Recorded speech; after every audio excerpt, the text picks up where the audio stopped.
Welcome to the MB2 Underground podcast. My name is Joe Fox. We are here at the beautiful Hotel Del in very, very sunny Coronado, California. And I have a very special guest today. It is always a blast for me to get to speak with Doctor Partners, MB2 Doctor Partners, where I got to be part of the initial discussions and partnership. I know, I'm lucky. I'm lucky that you're our vice president that I got to work with. We are lucky, my friend. So, super excited to introduce the pride of Las Cruces, New Mexico, Dr. Kimberly Martin. Welcome, friend. Hello. Yeah, good morning. Thanks for being here. Yeah, thank you. I'm honored. I don't know if you know what you're getting into here. Lucky you. So our podcast is about entrepreneurship, leadership, business, economics, all the things that kind of you've been doing very successfully for many years, all the things you continue to do, on a daily basis. So I've got a lot of fun questions about your business and being an entrepreneur and what it's like. But before we get into the serious stuff, I've got a few questions. I've heard, little birdie told me, no pun intended here, that you have this like Snow White, St. Peter's-esque thing with animals. Can you tell us about that a little bit? We do. So it's actually my daughter and I. Together? Together. No, actually my daughter is more the Snow White than I am, but typically we're together.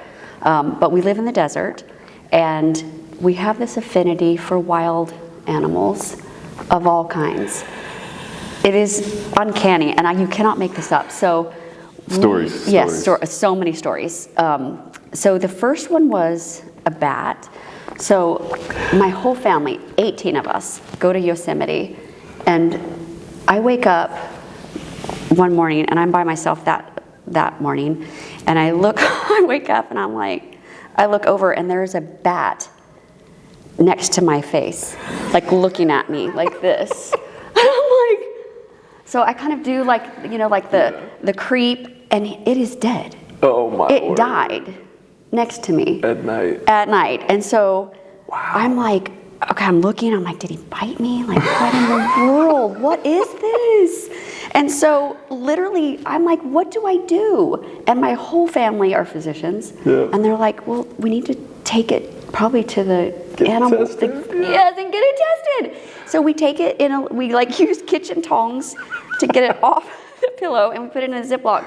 We take it to the whatever that the cabin is at Yosemite that takes you for emergencies, and they're like, well, we're going to need to test it, and then you're going to need to start the rabies series. Oh my word. Because if he bit your head, you're going to die in 24 hours. Wow. I had to start the rabies series. Unreal. Wow. I had to start the rabies series. So it ended up that I did 2 of the series, and then they got the results back that our friend was fine. They cut his head off and tested him for rabies, and that's a he was fine. Story. I know, but the crazy thing is I just don't know how he got there, and I'd love to know what he was like. Did he fall from the ceiling and just happen to land next to me? Unreal. They said because he was dead, that was why they were suspicious of rabies.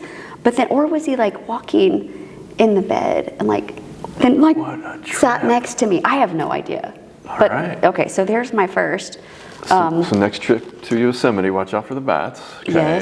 Yes, and then the snakes. Tell me about the snakes. We have had so many snakes, and I know everybody has snake stories, but I don't really have any snake stories. I'm not going to be honest with you. So tell me your snake stories. We have a lot of snake stories. So I'm getting into the shower, and I realize that my kids have stolen the shampoo and the conditioner out of the shower. We lived at the end of they do. So we lived at the end of a cul-de-sac. No other houses had been built yet, so incredibly private. So I think it's a good idea to walk across the house with nothing on to go get the shampoo and the conditioner. But I had forgotten that I had told a contractor, to come and get a check. I was going to leave it under the front porch mat. And so I come out of the back of the house. He's walking to the door. He's rounding the corner. I see him. He sees me. I am mortified. So I drop to the ground.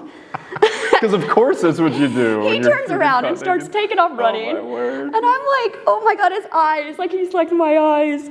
And, you know, I just wasn't thinking. So I'm commando crawling across the floor to try to get to safety. Like, get something to cover me up. And now I'm too far from the back of the house, you know, to go back. Yep. And, you know, I'm like, I don't know where he is at this point. So the closest place was the powder bath that had a hand towel. I'm like, it's just going to have awful. to do. This is horrible, I know. So I look out the window of the kids' playroom. I can see the front door, and he's not there anymore. So I'm like, okay, I hightail it back. This man has driven like an hour to come get this check. This is the only opportunity. And did I remember that the check was supposed to be under the mat? No. Oh, no. So I write the check really fast. I get dressed. With your towel. Well, now I'm dressed. So I open the front door, and there is a 6-foot rattlesnake on our porch. Whoa. Mat, on the mat. Like, so that's why he was running. Now, whether he saw me through the glass, unreal. I have no idea. That's hilarious. I pray no.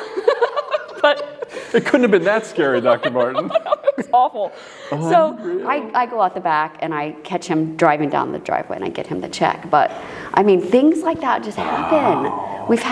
I had a snake in my bathroom.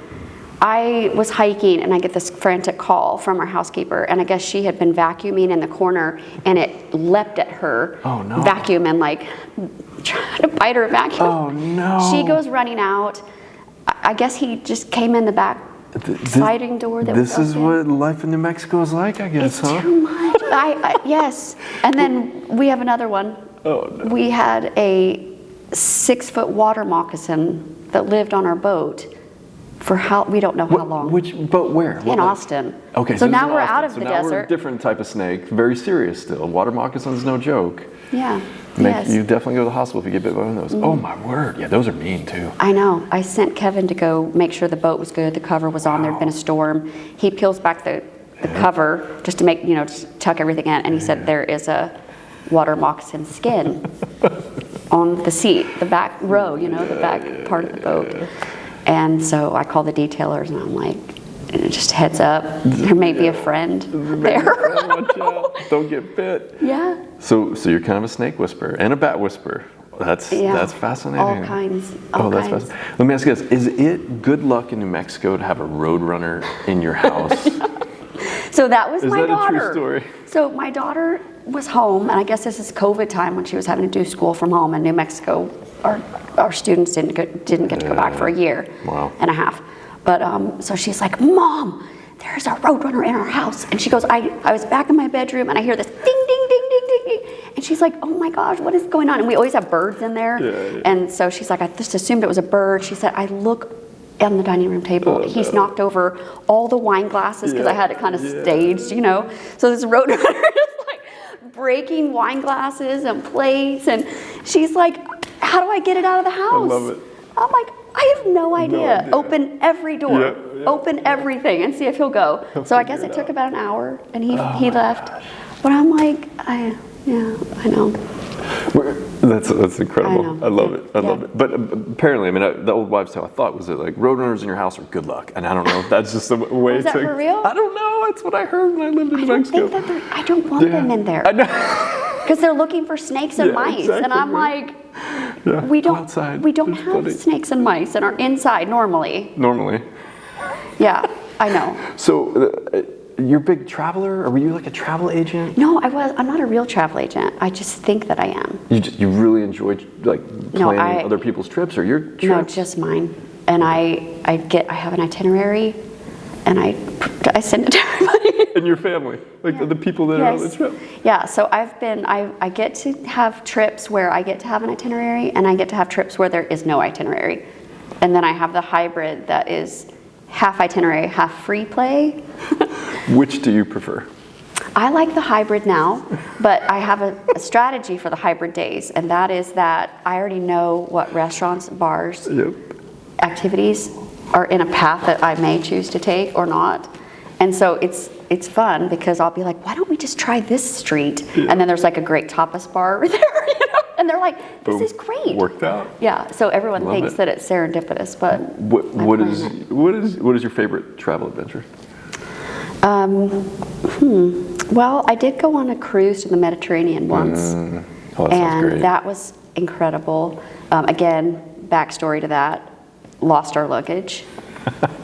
No luggage for That's the 7 worst. days. Oh, that's the worst. Yeah, so With no kids? no Oh, kids, okay, thankfully, no right. kids. So we ended up, You probably just wear a towel in the Mediterranean. well, though, right? I bought Royal Caribbean clothes. You're on staff. I love it. So it ended up that the outfit was, I didn't try it on in the store. I was like, this is probably my size, we're good. I put it on. It is like a crop top, tiny shorts, and I'm like, I can't wear this out of this room. Yep. So I ended up just wearing the same clothes, you know, day after day. And they kept telling us, we're going to get your luggage the next day. We're tracking it. We're going to get it. promise. Yeah. We'd go down there and no luggage. So Oh my word. Oh my word. it actually ended up being our most fun trip because we just didn't care what we Yeah, looked like. totally. That's neat. I didn't have makeup. I didn't have hair products. Yeah. I looked like I'd been licked because my hair was like so flat. But you know, it was so fun because there was no pressure. Yeah. You know, and it was a meeting of plastic surgeons. Yeah. Yeah. And so we played the game of, is that your first wife, second wife, third wife game? Fourth wife. I love it. And because we just didn't care, and we looked like total hell. So we did get our bags back the last day, the 7th day. Yeah. We were going to spend an extra day in Barcelona, and we got our bags from the taxi, set them down to pay the taxi. A man on a bike came and stole the luggage on a bike. Wow. He literally rode off with it. Oh my God! So we spent can't Barcelona morning in the police station, but Wow. Well, not many people have been to the Barcelona police station. That's pretty cool. it was very entertaining to be there early morning. I love it. So, how did your experience at Applebee's help I you hate you. know that you wanted to be a dentist? Oh my Lord! Okay, that's a big stretch. Yeah, I was a terrible waitress. Why? So I have an attention issue, which I didn't know at the time, but now I do. Now I know to write things down, and that's why I have that's why you write itineraries. I'm very itineraries. organized now. Yeah. But yeah, it was a steep learning curve. It took me about a month of the 3 that I worked at Applebee's to get to be a good waitress. But yeah, I mean, that's really hard work. Yeah, it is. It really is. Being a server is incredibly difficult, and I think that the jobs that I've had along the way, I've done everything. I've worked at a grocery store, I've done retail, I've been a server. You know, these things they're really hard. Yeah, they're hard on your body, they're hard on the hours to make a certain salary. Yep. And so I decided, I was like, yeah, I have a accommodation of living that I really like to enjoy. Yep. And, you know, I just didn't see that in my future that I could do serving and make that much money. So I even got a penny left for me once at Applebee's as my tip. That's a little passive aggressive. That's rude. Well, yeah. Wow. Yeah. So yeah, those are the kinds of careers, and then you want your kids to have those experiences where they're young and they're doing those hard jobs. And like my son as well worked at camp for 3 weeks, taking care of 12 campers that are of varying ages, you know, 4th grade, 5th grade, whatnot.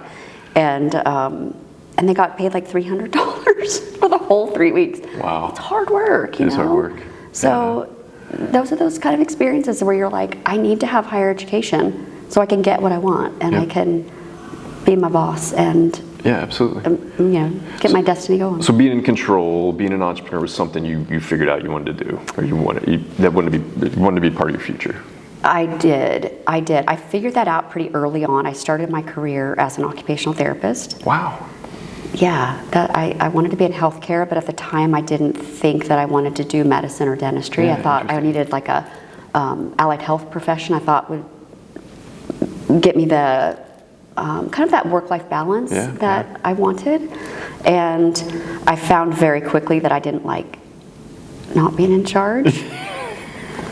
And so, because everybody's not as organized as you are. well, I just learned very quickly. I worked with preemies. Yeah. I worked in the NICU and the burn unit and Wow. some other really difficult areas to work. And I wanted more. I kept going to like the most difficult patients, the tiniest preemies. Like in the 4 years that I worked full time in the hospitals, I just kept narrowing it down to the most acute, the sickest, and I just kept wanting more.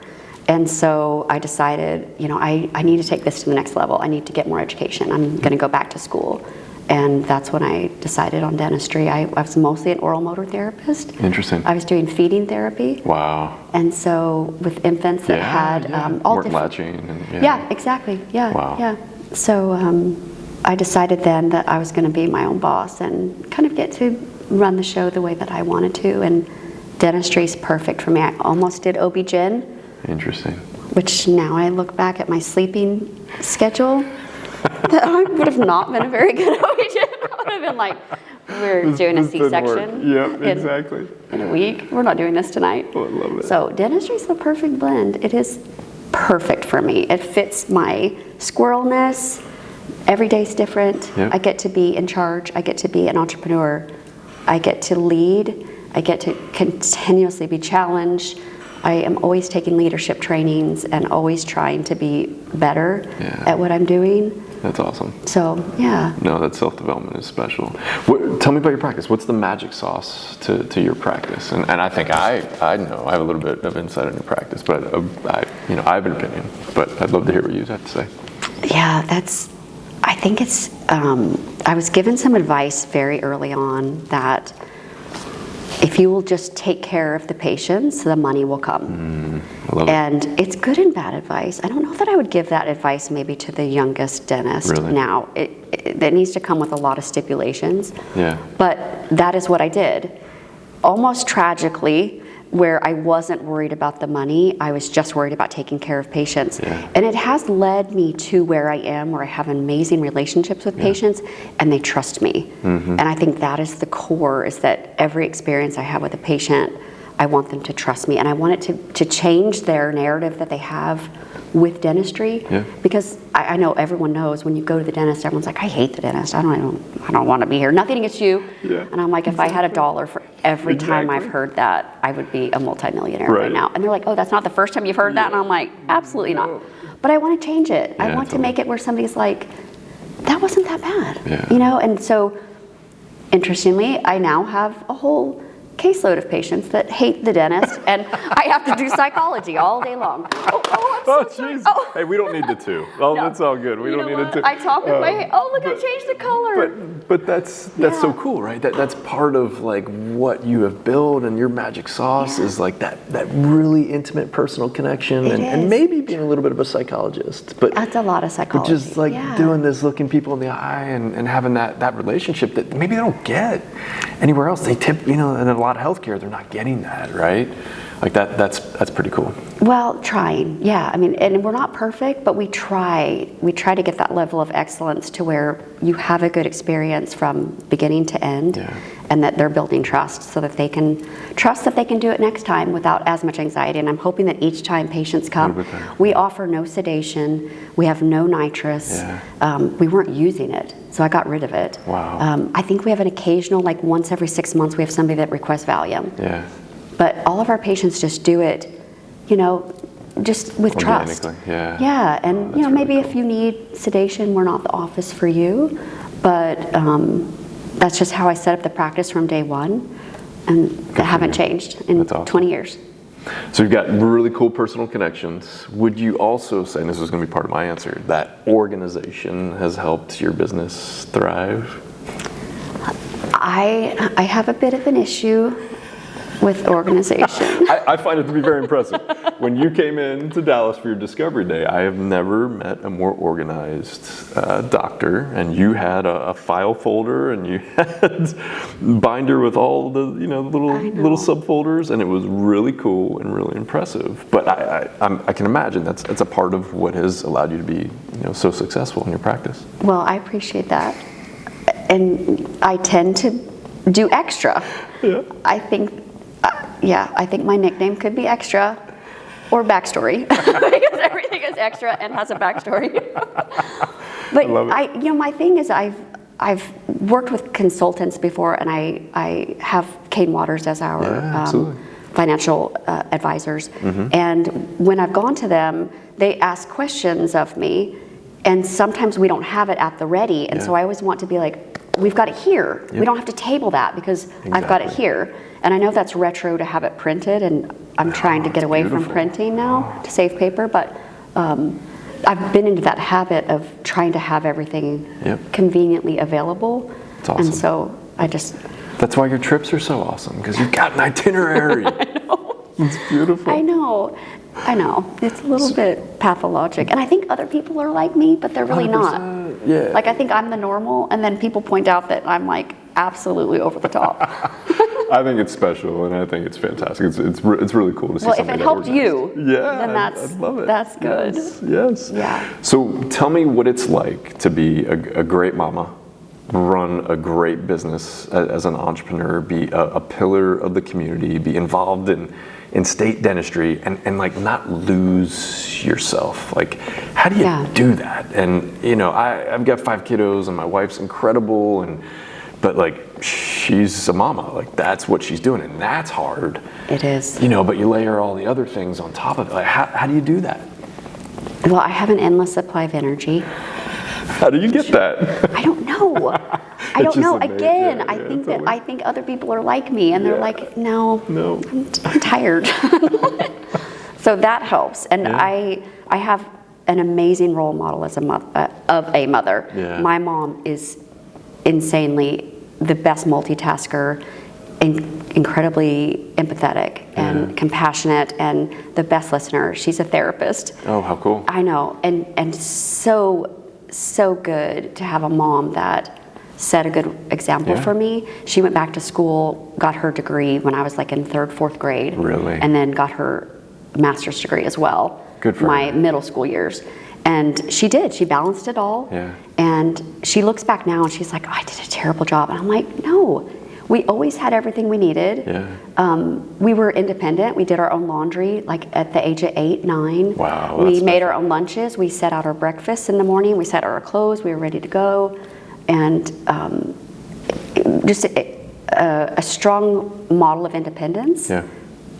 And so I hope that we've instilled that in our kids too. That's super cool. That, you are responsible for yourself, and you have your internal locus of control that you can control, and things that happen are not anyone else's fault. Yep. And I feel like that's a huge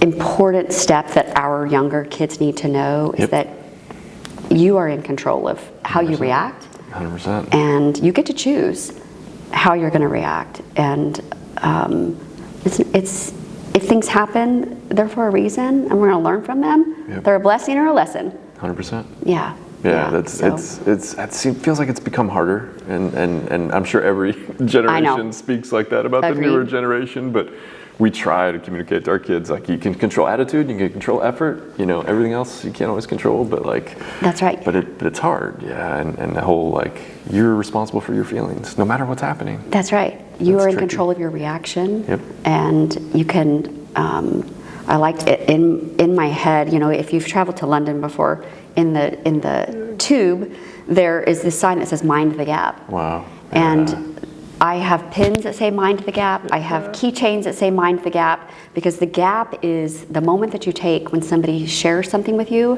that you want to be defensive against, or you want to react. You mind the gap, you take a minute, and you think about your reaction. And sometimes I'm better at it than other times. Yeah. There have been definite times where I'm like, Yeah. It's a practice, but like, where did that come from? Where did you get that? Where did you learn that? Did it just resonate one day when you were in London, or like did somebody like? No, I don't know. Leadership training, I think, is part of it. That's a big part of being a leader, is knowing when to provide feedback and constructive feedback at that. Is this a good time for you? And then also being able to receive feedback. Is this a good time for me? And I've learned to set those boundaries a lot better, where I can say, time out. This isn't a good time for me. I'm stressed. I don't think I'm going to receive that really well. Give me a minute. And I'm just so much better at that than I used to be. Love it. And so I'm learning. Mind the gap. Yeah, Mind the gap. We're always learning, right? That's fantastic. It's tremendous. The continual learners, I think I would suggest that's one of the secret ingredients for great business owners, great entrepreneurs, is that they're always trying to learn. They know that there's more, and they're always the wheels are always turning. I know. And that's the question is that instinctual, or is it learned, or such a great question.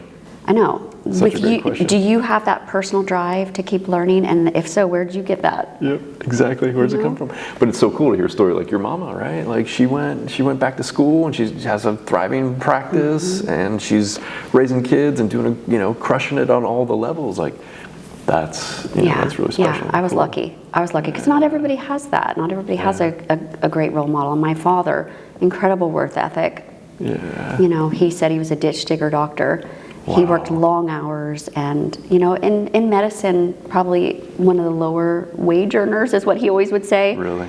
And we just saw, mom is a social worker, dad is a physician, working those long hours. We just had servants for parents. Yeah. And what a blessing. You can't ask for anything more than that. That's super cool. That's super cool. What has it been like being a leader in a state dental society? Well, first of all, I got really lucky because I was a COVID president. Oh, wow. Right. I know. So, that was my biggest fear. And that would be my advice. I had many fears going into that, by the way, just to be completely transparent. Well, how did you get into it? What was the process? So I'm sure everybody wanted you to, because everybody loves you. You know everybody. Well, no.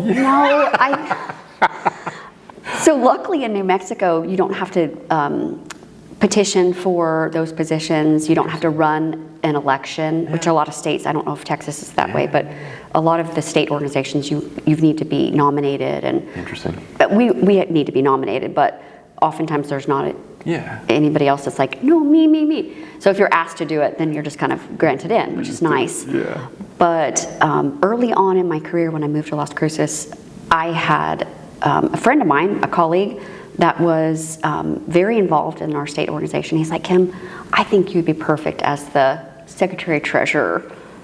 And I'm like, really? Like, what do I need to do? He's like, really, you're just going to write like 4 checks a year. Yeah. I was like, okay, I can do that. That works. I can do that. Like, and I'll get to meet people and that kind of thing. So what I didn't know was that was the entree to, then you're the vice president, and then you're obligated to be the president. Like it's a 3-year run. And so I did that on our district side, on our region for southern New Mexico. Went fine, very easy to manage that small of a group. From that, then, I was asked to be on our state dental board, lobbying for legislation. I didn't know. I didn't know if I could be effective. I'm a bit shy. I do not believe that. No, I really am. I know my daughter says the same thing. I'm like, no, I really am. She's like, you could talk to a wall. Yeah. I'm like, no, I can't. I know. No, I can throw pins at snakes to make them leave, but I can't talk to them. So what was it like being the president during COVID? Yes, so we ended up doing a lot of protocol writing, which is perfect for me because I do prefer to be behind the scenes. I think I told you early on that my dream job is to organize things for somebody. Like if you could make me be can I review contracts, or can I organize your life or somehow, but it was behind the scenes work instead of having to be up front in front of a special speeches. The house, or something like that. So we did a lot of protocol writing for COVID for the New Mexico State Dental Association, and so we did share those protocols with all of the dentists in the state. We got to coordinate podcasts with specialists from across the U.S., financial advisors in particular. Yeah. We were able to use Kane Waters to come and podcast for our dentist to talk to them about how can you utilize different loans. Is this the right time to do this? Wow. And so that's how we worked that. And what a great resource for the state dentist. That's fantastic. I think so. I think it was the best. I got lucky because I feel like that was utilizing that mental energy in the best way that it could be. Yeah. And then that's just led to other things, Like I told myself, I'm scared to do this, But like Oprah says, say yes first and figure it out later. I love it. That's my mantra in life, because there's so many things that, at first blush, I'm like, no, like this podcast. I was like, no. No. We have some smooth talking brand marketing experts that I'm won't like, let you say no, no. you don't know what a mess I am. But, you figure it out. Something will happen. And I've learned some hard ways as well. I was asked to do a presentation at the Texas Tech School of School of Dentistry. Yeah. And they said, we want to introduce this new program. We're bringing in students from New Mexico, and we're getting grant money, and we'd love to do a presentation about this. And you're from New Mexico, so we'd love for you to be the one that does this intro. I was like, absolutely. They said, no big deal, kind of like what you said. It's casual. Just come and share your experience with what you guys did on the state dental side and how you got money for these students, which we did. We worked with the Education Board in New Mexico and got funding for, at that time, 2 students to go to Texas Tech at Texas money, for in-state tuition. And so I show up, no script that I was prepared for, and there are 3 news crews, all the dignitaries. This is a brand from new El dental Paso. School. It's a really big deal for the region, right? Seriously. Yes, I love it. And I had just so taken. you were on the news? I was on the news, unprepared, because I'm like, they said it was casual, and I had taken Macy to a college tour in Arizona the day before and had arrived at like 1 or 2 in the morning. Wow. We did like a 24-hour flip just to let her see Arizona and then come back. And so I was a bit tired, and the student that was receiving the money actually had a beautiful speech, and I followed her. It's a tough act to follow. It was a tough act to follow. It was a tough act. But that was a good learning lesson. Yeah, absolutely. Like, if somebody tells you it's going to be casual, just over-prepare. And I know that because I do always over-prepare. But for some reason on that particular Let your guard down. moment, I did let my guard down. I love it. Yeah, yeah. Awesome. So my lesson would be over-prepare. Over-prepare. Continue to over-prepare. That is a fantastic lesson and a great way to close out a great time. Thank you so much for being here, Dr. Martin. This is an absolute blast, a real joy. Oh, thank you. Absolutely. Yeah. We'll do it Keep on again. learning. Yeah. We'll do it again. Listeners, thank you for joining us for another great episode of the MB2 Underground podcast. We will catch you next time.